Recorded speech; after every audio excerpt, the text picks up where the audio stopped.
Existe uma anedota antiga na psicologia, que é inclusive atribuída a Anna Freud, a filha do Freud, que é o seguinte: ela atendeu nos anos de clínica dela um militar que ele tinha comportamento peculiar.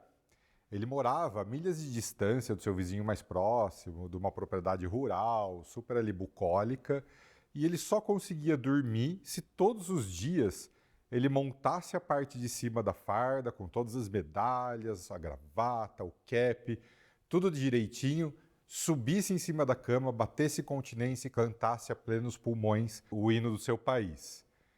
Esse militar tinha uma psicopatologia?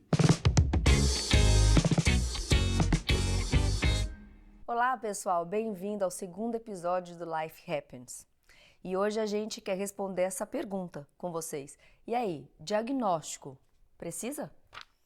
Esse homem, ele tinha ou não tinha uma psicopatologia? Por mais diferente, bizarro, esquisito, aberrante que um comportamento seja, se ele não traz sofrimento para a pessoa, e no final das contas ele dormia todos os dias e dormia muito bem, né, e ele não impacta na relação dessa pessoa com a sociedade, ou não impacta em alguma medida a vida dessa pessoa, ele não é uma psicopatologia. Por natureza, os seres humanos, a gente, de forma em geral, procura dar nome para algumas coisas. Nós falamos um pouco disso no episódio anterior, sobre sofrimento, nessa maneira de lidar com aquilo que é desconfortável. Eu quero saber o que é isso, quero dar nome para isso. E muitas vezes o nome ele pode trazer um conforto, ou muitas vezes ter um diagnóstico traz aí um sofrimento e aumenta o sofrimento, né? Dentro de classificações aí na área de psiquiatria existem diagnósticos variados, que eles são construídos justamente como uma maneira de um planejamento de tratamento, de intervenção, né? Padrões de comportamentos que são comparados com uma média, com uma norma, que é aquela curva normal que a gente entende, né?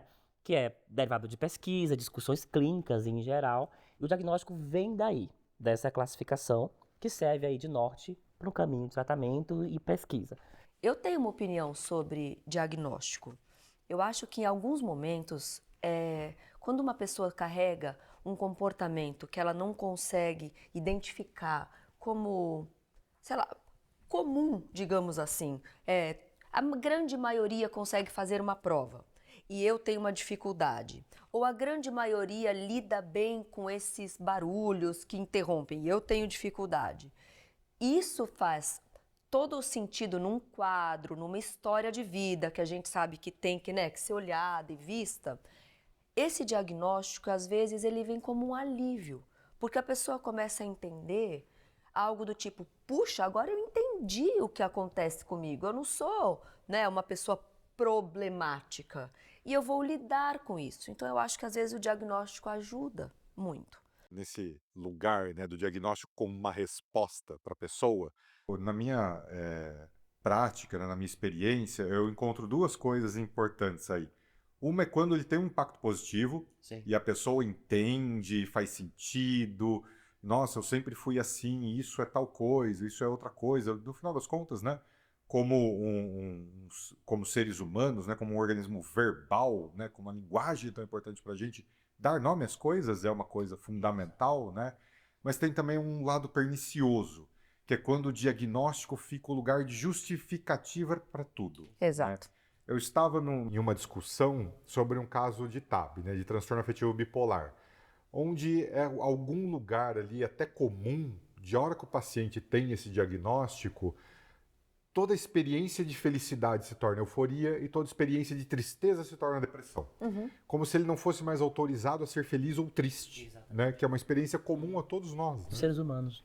Eu tive um caso já no consultório que não foi uma boa. E foi um caso que, porque o transtorno afetivo bipolar, ele é muito mal visto. De uma pessoa que oscila de humor de uma hora para outra, de uma pessoa instável, como você trouxe, né, muito bem ao seu, que é onde toda alegria é mania e onde toda tristeza é depressão. Foi uma paciente que, quando ela se deu conta do diagnóstico, ela teve, né, todo um percurso, ela ficou muito sofrida.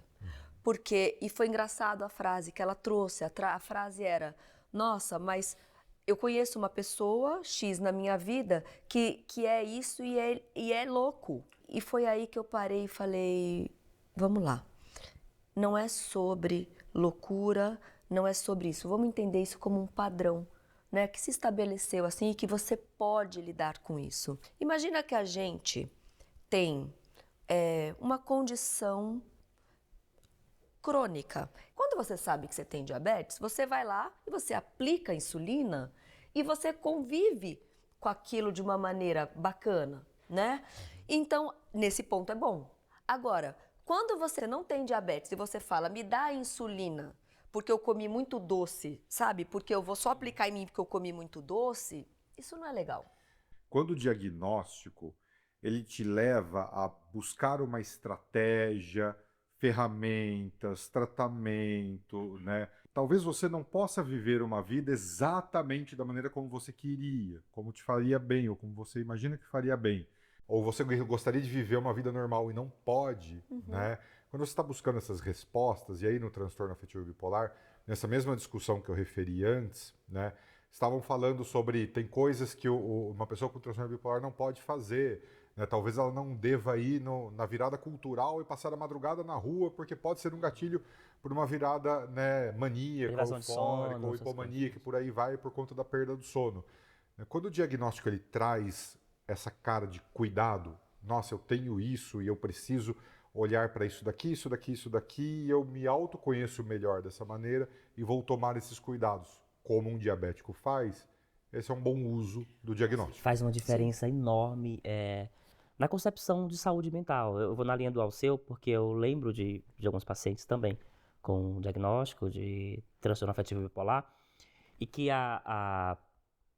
o diagnóstico era trazido ali meio no subtexto, não era falado, o paciente, é uma hipótese, o profissional que atendia, né, em psiquiatria não chegou a discutir com o paciente sobre isso, e eu comecei a fazer um trabalho de psicoeducação, porque eu acho que a pessoa precisa se apropriar da vida dela. Né? A gente está num lugar bem confortável, de conhecimento técnico, a gente entende e sabe os caminhos de intervenção. Mas eu acho que a gente tem que instrumentalizar o outro que está ali a se apropriar da própria vida mesmo, trazer ali o que está acontecendo e se informar. E eu dediquei algumas sessões trazendo, explicando como funciona, influência de variáveis biológicas também, mudanças, trazendo exemplo de quando mudava o humor, aí aquela irritabilidade que não sabia de onde que era. Às vezes acontecia uma coisa muito boa naquele dia, a pessoa não se sentiu feliz, se julgava porque não estava comemorando. Esse trabalho de psicoeducação foi libertador. Então, nesse sentido, trazer o diagnóstico como uma forma de educar e falar assim, você está passando por essas condições. Quais caminhos nós temos agora para construir uma saúde mental, trazer bem-estar, né? Trazer a pessoa para o centro.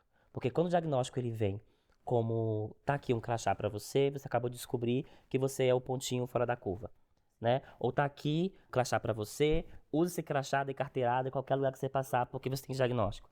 E aí distancia você daquilo que é mais importante, que é valoroso na vida. Sim. Né? Já que existe classificações internacionais e etc. aí sobre transtorno, e já que existe todo um caminho ali de estratégias de intervenção direcionadas a isso, de formas de lidar com o sofrimento, vamos procurar quais são os melhores recursos.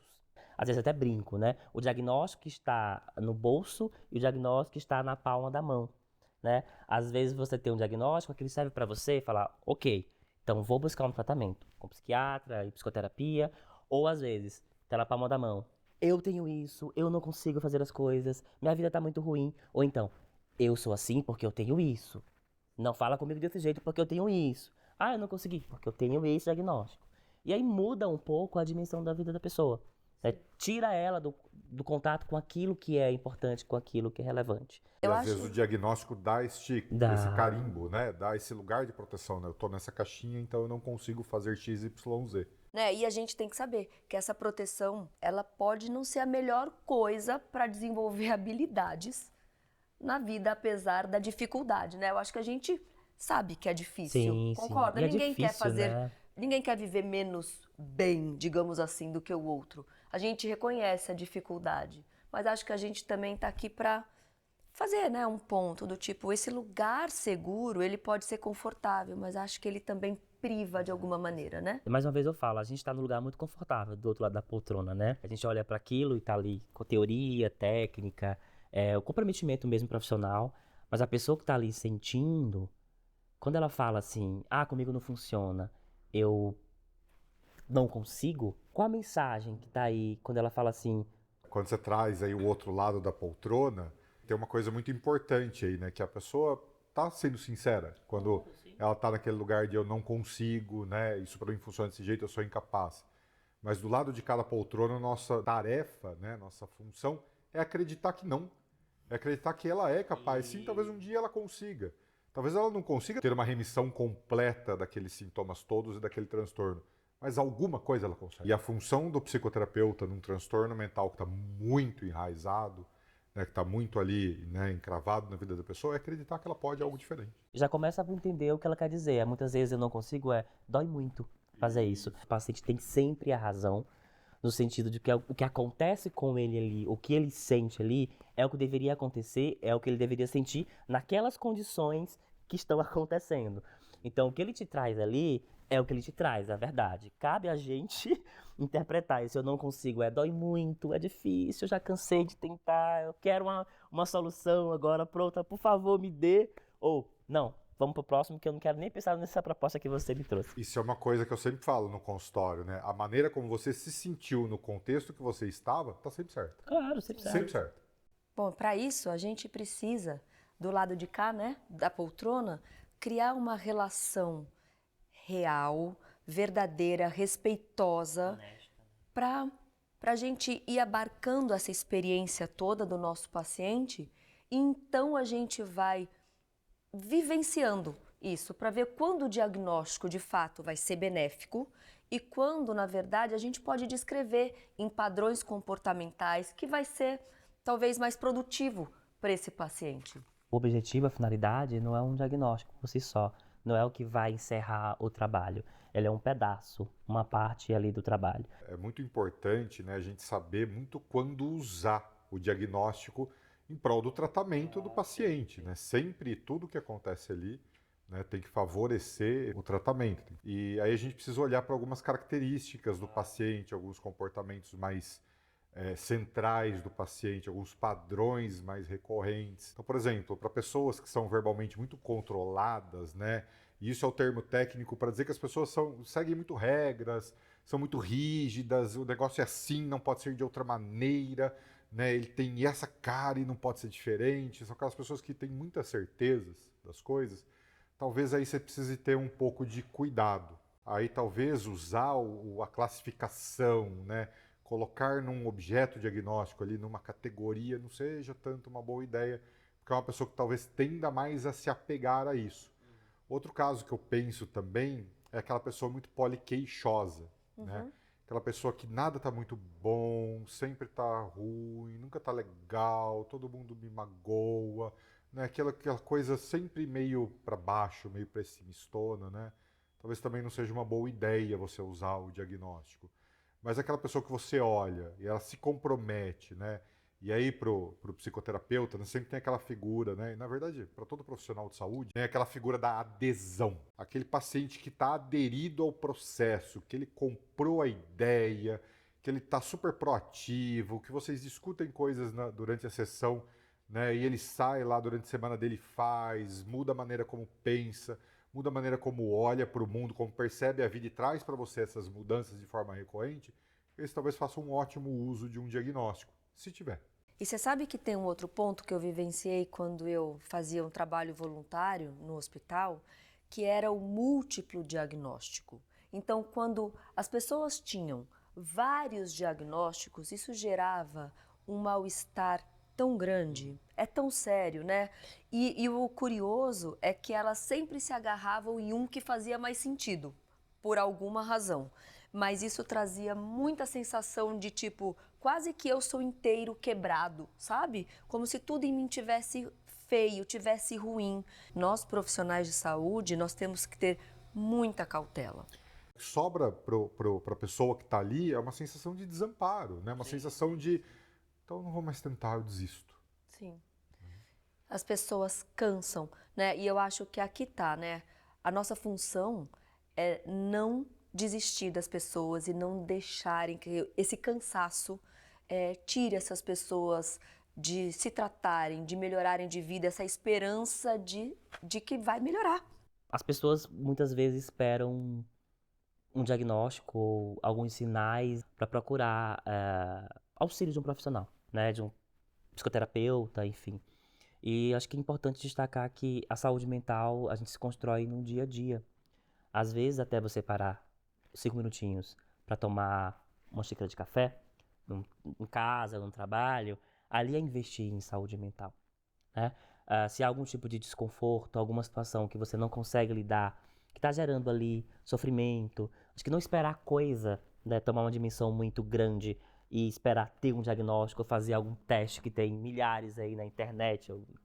Você fala revista e ia denunciar a idade, né? Mas assim, que tem milhares aí na internet, não precisa ter essa classificação, esse nome, para partir de agora. Agora que eu tenho isso, vou buscar investir em saúde mental. Independente se tem um nome ou não, se faz sentido cuidar de si no cotidiano, acho que buscar a psicoterapia é um caminho muito importante, né? Acho que fazendo aí uma propaganda para o nosso lado. Pegando daí, né, do cotidiano, né, dos pacientes, né, eu queria trazer aí para vocês uma provocação que é super importante. E quando eu me deparei com ela anos atrás, eu fiquei, meu Deus do céu, o que acontece, né?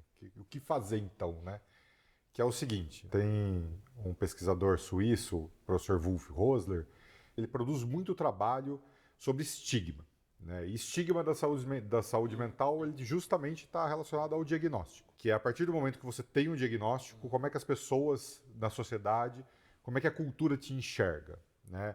Ela te enxerga como incapaz, ela te enxerga como um problema, ela te enxerga como alguma coisa a ser resolvida, né? O que acontece com o indivíduo que tem um diagnóstico de saúde mental no mundo real, na sociedade. E ele publica um artigo, se eu bem me lembro, em 2014 ou 2016, um dos dois, onde eles foram atrás, fizeram ali um rastreio disso com um monte de gente, se não me engano, 500 e tantas pessoas, com diagnóstico de transtornos mentais, e todas as vezes que aquelas pessoas faziam aquilo que eles denominaram de coming out pride, se auto-revelar que elas têm um diagnóstico, né, sempre dava errado. O efeito positivo disso era zero. E tinha um efeito negativo grande, que era o efeito negativo justamente daquela comunidade começar a estigmatizar aquelas pessoas. Todos nós aqui crescemos num mundo onde existia a figura do café com leite, por exemplo, da pessoa incapaz que não podia, né? Então essas pessoas passavam a ter esse estigma e esse auto-revelar não acrescentava nada. Como é que eu faço para essa pessoa criar ali um contexto de ajuda, de apoio, né, sem criar estigma? A gente vê isso que, fulano, é doido, não é assim? Começa a ter esse estigma e ser segregado, mas que, por exemplo, no autismo, isso pode ser muito importante. Quando tem o colarzinho do autismo, que as pessoas podem entender, podem esperar que aquela pessoa, de repente, possa se desregular um pouquinho com barulho, e aquilo fica quase que também é um sinal de respeito com esse indivíduo primeiro e com a sociedade, que a sociedade também vai saber o que esperar, né? Ela também se prepara para aquilo, porque sabe que é uma condição que está ali, que está se apresentando e que pode ter, os seus comportamentos disruptivos, né? De ficar muito ansioso, né? De repente ficar mais nervoso em ambientes muito estimulados. E no final das contas, né, estigma é um preconceito. Claro. E preconceito a gente só combate com educação. E com tolerância, né? Essa intervenção cultural via conhecimento, via ciência, sem sombra de dúvida, acho que traz um impacto muito grande. A gente começou essa discussão, essa conversa, falando sobre o diagnóstico, se deve ou não ter diagnóstico, né? Fica uma mensagem assim importante para a gente pensar. A saúde mental a gente se constrói no cotidiano, como falamos aqui, com ou sem diagnóstico. E o mais importante é você sempre buscar manter aí ações que são valorosas para você, ações que façam sentido na sua vida, independente do que o mundo diga, independente do nome que vai vir acompanhado ou não. Muito bem.